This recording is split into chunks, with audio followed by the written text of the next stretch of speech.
We'll move on to a story that caught my eye this morning that I think both of you have shown a bit of an interest in here. This was an episode of Curb Your Enthusiasm this week where Larry David issued a warning to men who said, basically, if you're on a first date, women like questions. They like to be asked lots of questions.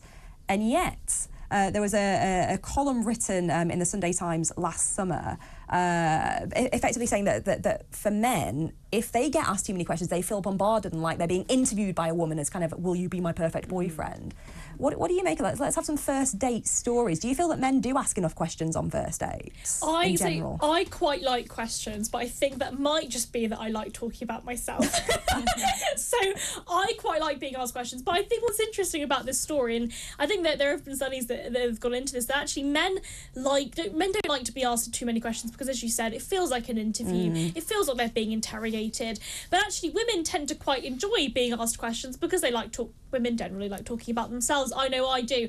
But I think that many men themselves actually, these kind of articles tend to sort of put the blame on women for not being very successful in the dating world. And actually, women instead should be, trying to enjoy a nice conversation with the guy that they're with instead of trying to interrogate them with loads of questions. You seem to have better first date stories than I do. Gosh, I have so many. I remember, I remember when I used to work in Parliament and I went on a date with a guy who was very, quite successful guy, all of that. And he had a lot of interesting things to say about himself, for sure. And he was telling me about, how he wants to become a member of Parliament. And don't do it. Yeah. Mad decision. Well, I'm afraid I'm no longer in contact with him, so can't tell him. But throughout the first date, he never once asked me what I do. Wow. And he kept on lecturing me on politics. And he actually very early on in the he started and I was working in Parliament. He said, so in the UK we have two main parties, the Conservatives and the Labour Party. It was nice of him to explain that to you. Yeah, and I was at this stage in my, assimilating into the British society where I was like, Stella, don't be confrontational, just just slow down, just try to, as you say, make conversation. That's what men like.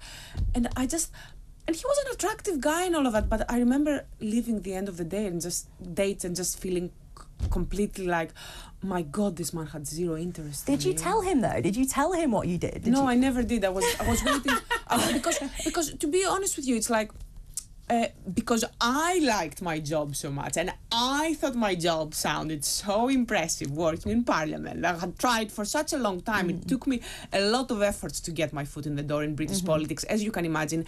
As a foreign person, having the accent that I have, going to a British member of Parliament and telling them, let me write your speeches, doesn't go down very well until you have the practice to learn how to sell yourself. But because I was so proud of myself, I didn't want to go into this whole lecture about my own career, about how hard I've been trying and how well I think I'm doing. And he never did. And what a strange thing that he never even asked though. Surely you want to know what someone does, just a basic question. This is it, but I just want to make the point. So you must be a very confident and self-assured woman that actually didn't bother you in that moment. And actually you're so proud of yourself. And we're in a room full of ladies and I think we can chat about this.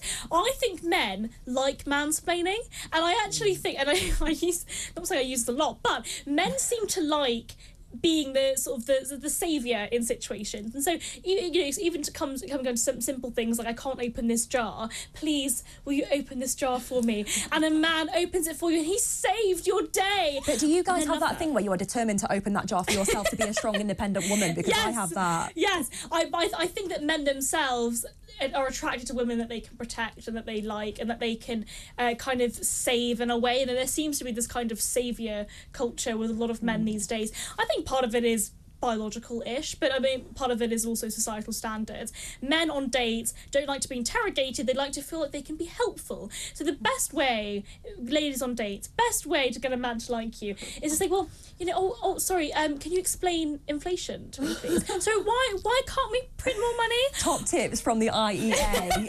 That's the way to get a man. Explain inflation. Newest paper, we should co-write it. Absolutely. I like it when a man is I really, I think it's because we are knowledge workers, right? We are no longer in the jungle where a man being physically strong is what's going to get you. So I think that because we're all knowledge workers and we are all we have these overdeveloped language skills, I quite like it when a man at least seems to be smarter or better informed than me, and I think being witty comes into that. Like, I really like a man who seems to be funnier than me. Like, when it comes to opening a jar, if I'm perfectly honest with you, I'm a very strong woman. I'm sorry, I exercise a lot. I'm very fit. I can probably open the jar for a man if he needs it. Well, speak for yourself, because I could never open those jars. But I think this comes back to this point, right? That actually, women like men that are even not necessarily more intelligent, but know more things than them, know something that maybe that they don't know themselves.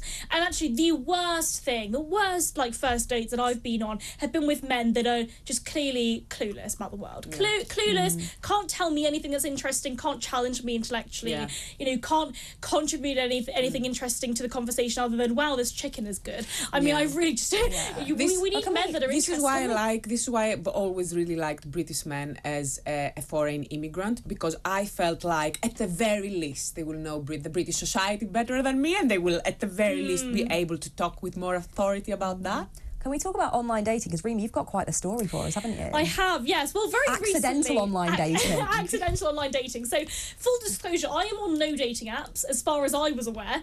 But I've had a couple of incidents where people have been using my photos and information to curate stories, basically curate a version of me, and use it to catfish other people online. So I very recently had a message on Instagram with somebody saying, hey, sorry I didn't reply to you on Tinder, but I'm still up for that drink if you're down. And I was like, well, that wasn't me. You've been catfished. But, if you could report the account and, send me screenshots, etc. But I've had this happen numerous times. I had it happen a few years ago where somebody had actually very, I think quite cleverly, taken lots of my information based on tweets from, I've been tweeting since I was 16. If you look back at my tweets, I used to tweet random things like, I really fancy salted caramel ice cream. So in this profile, they had said favourite ice cream was salted caramel. They've actually created... That is a level of research. I know. Wow. They created this whole persona, and I mean, it's probably it is a crime, isn't it? Pretending to be somebody else. But they had created this entire story and then tried to catfish multiple people in order to talk to them effectively. Some of them had gone as far as texting them, WhatsApp messaging. One of them had a phone call, and then the only reason why I found out about any of this is because somebody messaged me on Instagram and said, hey, sorry, the call cut out. Oh, there's the lesson. Be careful who you're talking to on online dating. Well,